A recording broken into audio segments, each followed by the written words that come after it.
Good afternoon, students. This is your Shomi ma'am. In my last video, students, I have discussed with you about the party system. I gave you an introduction and I have also discussed with you about the challenges before democracy. Now, today we are going to begin from the evolution of party system in India. In India, the party system was inaugurated in 1885. The Indian National Congress was founded in 1885. At that time, the entire Indian society had organized itself under the banner of Congress. In fact, Congress was known as the umbrella organization. It consisted of people from all castes, religion, community, and ideas. Though Gandhiji had advised for dissolution of Congress after attainment of independence as its objective had been fulfilled, however, his followers did not agree to this advice, and the country passed into the hands of Congress. Thus, the Indian National Congress emerged as a political party after 1947. The party transformed from a mass movement into a nationalist political party under the leadership of Nehru after 1947. It began as a pressure group petitioning the government for political and administrative reforms. In fact, after 1920s, the Congress became a mass membership party, alternating between the use of strategies of mass mobilization under the leadership of Mahatma Gandhi and contesting elections to provincial and national legislature. From 1935, with the introduction of provincial self-government, the Congress began the third change towards the governing party in the majority of provinces of British-ruled India. The Congress Party represents a decentralized structure as interests of local and state officials made the core of public policy. The development path adopted through the system of 5 years plan by Congress in Indian politics represented the core ideology of the Congress leaders. Now, the era of one-party dominance began with Lok Sabha election in 1952. Last day I already discussed with you that the first election it finally took place from November 1951 and it continued till February 1952. So this one era of one party dominance it began with the Lok Sabha election of 1952 itself. When the first Lok Sabha election took place under suspense and anxiety, people from both the rural and urban areas responded well to the new relationship between Congress, society and government. Okay.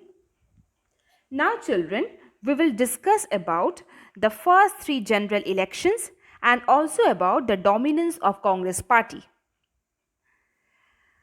The first three general elections were held in the year 1952, 57 and in 62. The 1952 election saw a large mass of ignorant and illiterate mass responding to the election. No one was sure actually how the rural and the illiterate masses would respond to this wholly new ceremony in the relationship between government and society. But the response was quite tremendous. In fact, the Congress won the elections.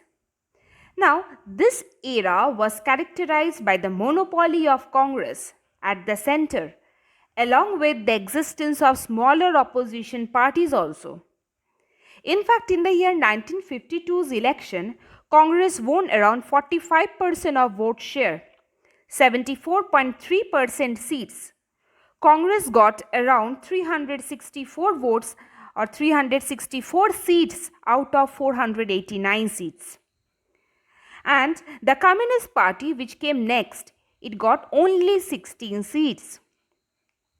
The state elections were held along with the Lok Sabha. The Congress scored bigger victories even in these elections.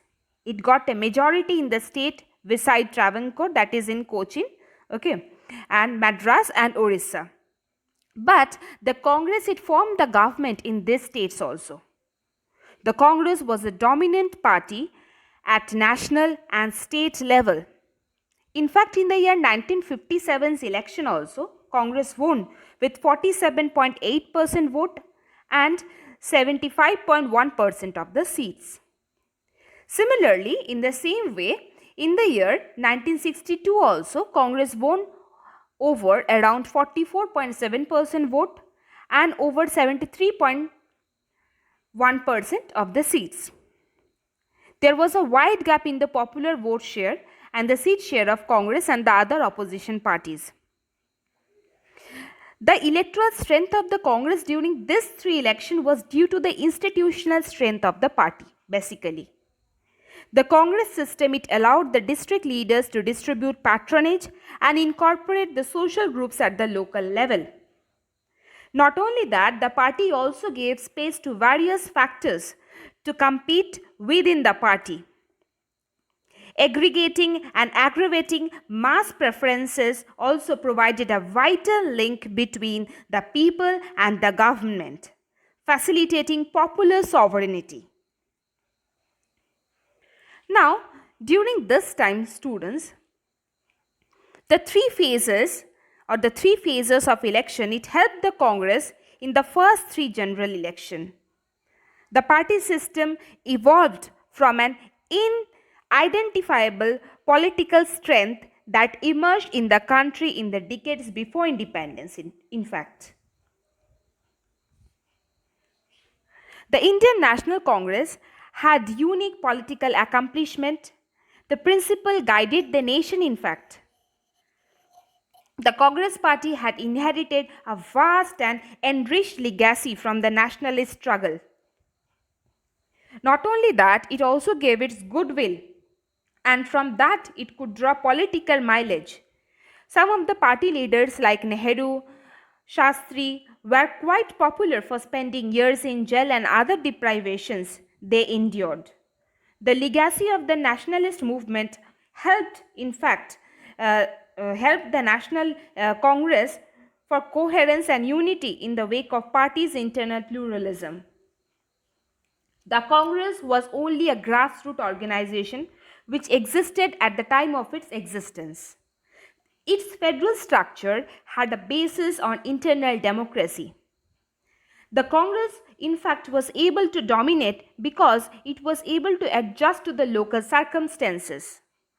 The internal democracy in the party and the electoral gains of Congress helped them to adjust to the changes in local balance of power. Not only that, the party also served as a channel to form the local condition to party hierarchy. Now, India, like the other countries, also witnessed dominance from one party, and that was this Indian National Congress. I told you in all the three elections, Congress dominated the entire election process of India. Okay, the dominance of Congress was due to its policies, or due to, you can say, it was due to its legacies of colonial struggle. Okay, now that helped the Congress to dominate in the democratic system as opposed to the monopoly of one parties in the states like China, Cuba, etc. At the state level also, the Congress was a predominant party. Intra-party dynamics were also used in the central key of policy outcome. In case of Congress, intra-party dynamics had two key components: relationship between competing factors within each state and relationship between provincial and national leaderships. The long-drawn experience of mobilizing people, political representation, and operation of political parties helped in the evaluation of a steady party system after independence. As a result, at the state level, the Congress had uneven dominance due to the existence of so many parties, most of which were regional. Okay. However, it helped the Congress to get majority in many of the states, but it failed to do so in Orissa, Kerala, and some of the other states. While the Congress dominated at the national level, its dominance at the state level was uneven, or in fact shaky, we can also say, due to the existence of large number of political parties. Okay, so today up to this. Next day, I will begin from formation of the coalition government. Till then, thank you and have a good day.